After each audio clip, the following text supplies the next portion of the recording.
அஸ்ஸலாமு அலைக்கும் வரஹ்மத்துல்லாஹி வபரகாத்துஹு. உசேன் ரலியல்லாஹு அன்ஹு யாரு? ரசூலுல்லாஹ் ஸல்லல்லாஹு அலைஹி வஸல்லத்துடைய பேரன் ஆவார்.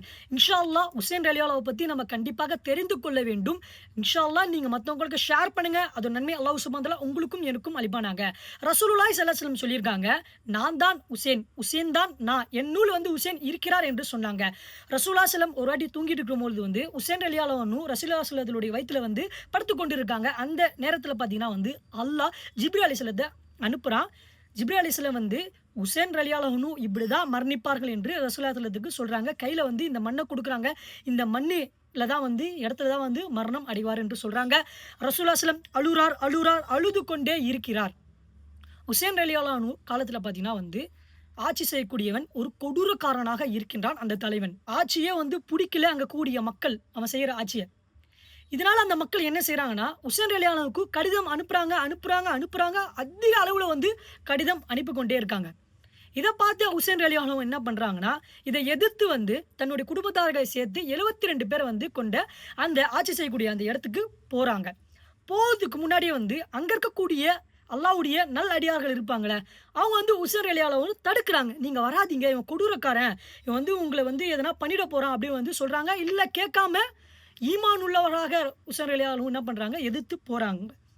அங்க கூடிய கொடூரக்கார தலைவன் என்ன சொல்றான்னா, உசேன் ரலியல்லாஹு அன்ஹு இதுலருந்து பின் வாங்கணும். அப்படி வாங்கலனா அவர சிறைப்பிடிங்க அப்படின்னு சொல்றாங்க. இதே அந்த கொடூரக்காரருக்கு கீழ வேலை செய்யக்கூடியவங்க என்ன பண்றாங்கன்னா, உசேன் ரலியல்லாஹு அன்ஹு அந்த எல்லையில தடுக்குறாங்க. தடுத்து தண்ணி குடுக்காம கொடுமை சித்ராத அவங்களுக்கு குடுக்குறானுங்க. அவங்க அக்கிரமக்காரன்கள் அந்த 72 பேர் வந்தாங்கல்ல, அவங்க குடும்பத்தை சேர்ந்தவங்க. அவங்க எல்லாருமே சித்ராத செய்றாங்க, கொலை செய்றாங்க. இதை பார்த்த உசேன் ரலியல்லாஹு அன்ஹு, "இல்ல அவங்கள விட்டுருங்க. என்ன மட்டும் புடிச்சுக்கங்க" அப்படின்னு சொல்றாங்க. கேட்காம எல்லாரையுமே சித்திரவதையாக கொலை செய்றாங்க. உசேன் ரலியல்லாஹு அன்ஹு தலையில கத்ல் செய்றாங்க. ஷஹீதாக்கப்படுறார். இதை பார்த்து தான் சில பேர் என்ன செய்றாங்கன்னா, இவர் செய்த தியாகத்தினால சில பேர் தவறாக புரிந்து கொண்டு உடம்புல அந்த தியாகத்த நினைவு கூர்றனால உடம்புல கிழிச்சுக்கிறாங்க, நெருப்பு மிதிக்கிறாங்க. இதெல்லாம் பித்அத் ஆகும். இது செய்யக்கூடாது. இதிலிருந்து நம்ம என்ன கற்க வேண்டும்னா, இவரு இஸ்லாத்துக்காக போராடினார். இஸ்லாம் மக்களுக்காக போராடினார்.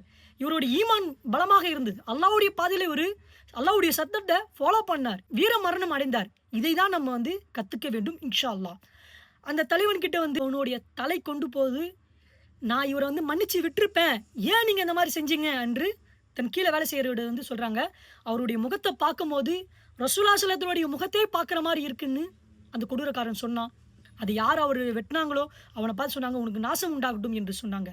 எனவே நண்பர்களே, இஸ்லாத்தில் தியாகம் செய்தவர்களை பத்தி அதிகமாக நம் படிக்க வேண்டும். அவர்கள் போல நம்ம இன்ஷா அல்லாஹ் வாழ வேண்டும். இஸ்லாத்துடைய ஈமானை நம் உள்ளத்தில் அதிகப்படுத்த வேண்டும்.